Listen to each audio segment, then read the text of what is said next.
What's up, YouTube? Okay, got a new battle tonight, but before we get to this one, let's go for a question of the day. So, today's question is, I want to carry it over from my previous battle video. What Pokemon do you want me to use in my next team? Leave a strategy for the Pokemon if you really want to. I'm sort of gonna go through all the comments and count up the most popular Pokemon. It can be any Pokemon really, but let's try for something that's not so used very often, preferably. Last week's winner was Castform. As you can see, I used that in my team this time. Although he's quite terrible to use, you can sometimes get some good use out of him.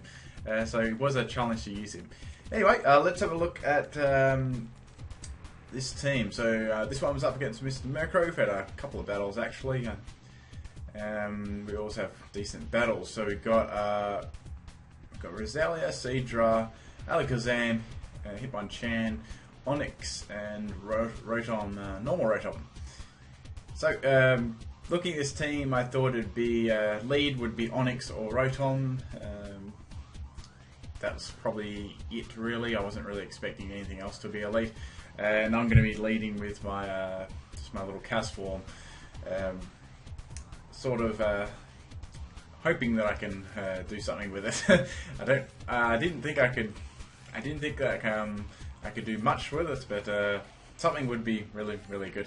So it turns out it leads with this Rotom. I wasn't sure if it was going to be a bulky one or just one of those Choice Scarf ones. So unfortunately, it's one of the Choice Scarf ones, which is not really going to suit Castform very well at all, because he's pretty much crippled now, and I can't really do anything at all. I was really hoping for that Onix to be the lead, so I could set my Howl up and do some Blizzard damage. But I'm sort of going to swap him out there because I might have to just use him for later for fodder. So that's pretty much one Pokemon wasted already. Angela Ludicolo, just to tank whatever hits this, is going to fire at me. I wasn't too sure if it was running, if it had Trick on this set, so I had to sort of watch out for that later, but I was quite confident that it was probably going to be one of the Choice Scarf sets for Rotom, as you sort of normally see on it. So in comes Roserade. I knew that it would be a bulky Everlight set. As you can see, my attacks did absolutely nothing there. And it would be most certainly bulky in special defense. Instead of defense, it's not so great in defense. So Ludicolo really couldn't do much for it at all. There's not much point in me staying in there at all, and I was sort of expecting probably a poison move, so I just swapped in Castform to take a hit. Maybe half hoping that he could be setting up spikes or something like that, but that's not really going to be the case, and Castform's just going to take the hit there. So it was useful for a little bit of hail damage and a free swap in, I guess. At least there was a little bit of usage there. I have got some good. He has had some good moments, so you will see them eventually. So into Braviary, I want to scare this Roserade off. So I just went straight for U-turn here because I knew the Onix would obviously come in and tank whatever other attack that I was going to throw at it. Probably thinking Brave Bird, so that's okay. Now I'm going to go straight back into my Ludicolo because obviously I want to try and scare this Onix out, and I'm just going to go straight for Skull here. I know the Roserade's probably coming in again, but I want to try and get a burn on it. That's my main objective with my Ludicolo here. It's very bulky in special defense. Okay, so once again, just going for Skull, doing absolutely nothing to it, and I don't get the burn, which sucks. So maybe next time I can get that little bit of leverage recovery here. So I just go for Protect again, just to see if it's going to use Sludge Bomb again on me. Maybe it may have like a different move, but it doesn't. It's just going to go straight for Sludge Bomb. Okay, so it wasn't too bad then, because I got a little bit of extra leftish recovery. Now, my best option here was to go into my Braviary, because I know I could take at least one attack from this, maybe two badly. So it still hits me pretty hard there with Sludge Bomb for a wall. It's got actually nice special attack presence for a wall too. So into Rotom, there's not much I can do with this. I was thinking Onix would come in, so I went for Superpower there, and that's not going to do anything because it's a ghost type. Not sure whether he predicted that, but if he did, good prediction. He's going to go straight for Trick there on my Ludicolo, which sort of sucks there because that's my Ludicolo. Pretty much sunk. They're doing any stalling at all. So the best I can really do with him now is just Choice Scarf Scalds, which aren't that bad if I can get a freaking burn, which would be really good. So I know Roserade was going to come back in because I'm locked into Skull now, and it can just fire off Sludge Bombs with me. So I go for the third Scald there, and I finally get a burn, which is good. I can rack up a little bit more damage on this thing, which is what I was sort of aiming for, before I can sort of just sacrifice my Ludicolo. So there's not much point me swapping out, taking a Sludge Bomb with anything else, so I just stay in there. He's going to go for Giga Drain, and does a little bit to me. Maybe thinking that I could switch there, but that's good because I'm just slowly getting his health down. This thing was quite a pain, really, because it's sort of, I couldn't really swap in my defensive wall against it either because it gets shattered with Giga Drain.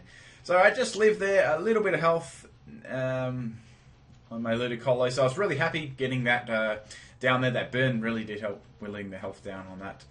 Scald is really good for that. So into Seadra here, I'm going to go for Scald, and I get a nice little crit on Seadra here, which is very, very handy, and I get the Scald burn as well there. So I know Seadra very, very well, that it has the most terrible special defense, and if it's obviously a walling one, it's got great defense, but a terrible special defense, so I was going to prey on that actually later. So it goes for a trade for Ice Beam, and I know I'm going to resist that. I'm expecting maybe like a Scald or something like that, but that's okay, sort of same result there. There's not much left here, so I mean, I was definitely going to go for Knockoff and see what its item was, whether it was Everlight or something different. It actually turns out that it was something different here. Let's have a look what it was. It was like it's a scope lens. So it was actually it could have been like a sweeping one. So I definitely had Pokemon to deal with that for sure. I was a bit worried that it was an Everlight one, but it turned out it wasn't. So obviously it's going to go for Energy Ball there. There's no point me swapping out because anything would just get really hurt by that. And I couldn't really risk swapping into Bravery if it used Psychic. So I know that it may be like, it could be Life Orb or Focus Sash. It turns out it's Focus Sash. So I just played it safe there and went for U-turn instead of the Brave Bird. And I can get momentum and swap something in that's going to be just fodder pretty much. He's going to have a Psyshock there, and that's okay because Ludicolo's pretty much destroyed in this battle with that trick, being tricked by Rotom. I wasn't too worried about that because that was slowed down at the same time as well. Okay, I'm just going to go straight here again for the U-turn. I don't fancy staying in long with this. Plus I want to get some good momentum too. So I can finally get rid of the Roselia, and that's gone. So that's a good thing going. That was pretty much getting past that was a really good thing, and now I can swap in my own Kadabra, which is good, and out comes the Rotom. Now I'm going to outspeed that now because he actually tricked his Choice Scarf to me, and that's going to go down. There's a very extremely high chance of that going down in one hit anyway, due to Alakazam, Kadabra's Life Orb and Rotom's terrible defense with its special defense with a sweeping set. So I'm not sure if he was timid there, but unless I won the speed tie, I don't really know. But anyway, so I know that he's going to go straight for Bullet Punch here because that's the only priority of that thing. It may have had Fake Out, but I sort of had to risk that. And I'm going to finish off with Psychic there, and that's definitely going to take that out. Kadabra is really, really strong with Magic Guard and Life Orb, and he could sort of have even 3 items because you don't actually see Life Orb. He could have Everlight and Focus Sash as well. So pretty much Kadabra is just going to finish the rest of this team off with its nice special attack and take the Onix out. But yeah, it was a decent game, and really. I really didn't have control of that battle to the end stages of the battle. That Roselia gave me a lot of problems at the start. I just didn't have. I couldn't swap my my defensive wall into it, and my special defensive wall was get hit really hard by it. So that was a big problem for me at the start, and that Rotom was as well. I'd say those two Pokemon were really quite effective against my team. After they went, it made things very a lot easier for my team to sort of come back into the match. But good game, dude, and I'm sure we'll have another battle. I think that's all I want to do for this video. And yeah, if you want to do the question of the day, what Pokemon would you like me to use in my next team? Just leave a comment below in the comment section. If you like this video, leave a like on it. Peace out, everyone.